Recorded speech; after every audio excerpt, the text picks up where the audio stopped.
Les heures supplémentaires. Majoration pour heures supplémentaires.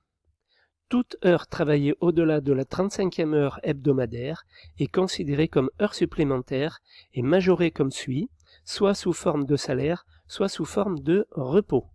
Donc de la 36e à la 43e heure, plus 25% du salaire de base. Au-delà de la 43e heure, 50% du salaire de base, plus 50%. Plafond d'heures supplémentaires. Il existe des plafonds d'heures supplémentaires qui ne peuvent être dépassés qu'après accord de l'inspection du travail. La durée maximale journalière du travail ne peut pas dépasser 10 heures. La durée maximale hebdomadaire du travail au cours d'une même semaine ne peut pas dépasser 48 heures. La durée moyenne hebdomadaire du travail calculée sur une période quelconque de 12 semaines consécutives, très important, 12 semaines consécutives, ne peut pas dépasser 44 heures. Pendant l'année civile, le contingent d'heures supplémentaires ne peut pas dépasser 180 heures par salarié, d'heures supplémentaires. Toute heure supplémentaire effectuée au-delà du contingent légal des 180 heures donne lieu à un repos compensateur de 100%, ce qui atténue l'intérêt pour les entreprises d'aller au-delà. Le calcul de l'incidence pour heures supplémentaires, donc on va voir que pour l'entreprise, ça a un coût, tout ça, lorsque le salarié fait des heures supplémentaires. Donc en fait, l'entreprise va lui payer des heures à 100%, des heures à 125%, voire des heures à 150%. Donc pour calculer l'incidence de ce coût, on va faire le calcul suivant. Exemple numéro 1. Un ouvrier ayant fait 39 heures dans une semaine, l'entreprise va lui payer 35 heures à 100%, ça fait 35 heures. 4 heures à 125%, ça fait 5 heures. Alors attendez, 4 heures à 125%, ça fait 4 que multiplie 1,25, ça fait 5. Oui, c'est pour ça que j'ai écrit le 5 avant la parenthèse. 4 heures que multiplie 1,25, ça fait 5. Donc soit un total de 40.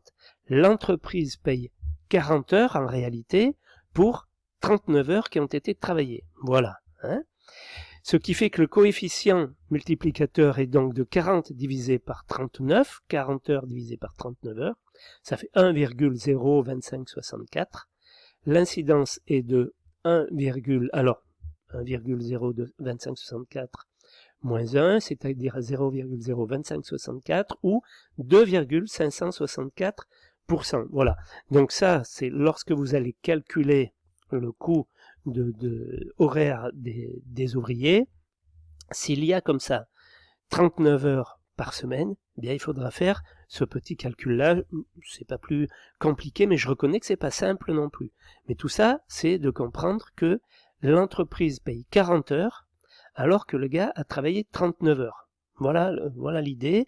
Et donc, ce coefficient, il faut l'affecter à son salaire pour comprendre combien coûte la main-d'œuvre. Voilà, sur le chantier. C'est ça l'idée.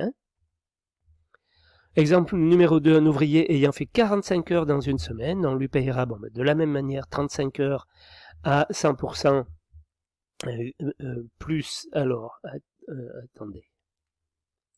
Voilà, je reprends d'une manière plus compréhensible. Donc, 35 heures à 100%, ça fait 8 heures à 125%, ça fait 10 heures, c'est-à-dire 8 que multiplie 1,25, c'est égal à 10. Et 2 heures à 150%, ça fait 3, parce que 2 que multiplie 1,50, le coefficient de 1,5, ça fait 3.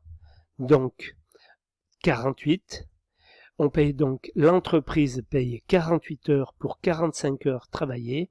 Le coefficient multiplicateur est donc de 48 divisé par 45, 1,06667, donc 6,667% d'incidence.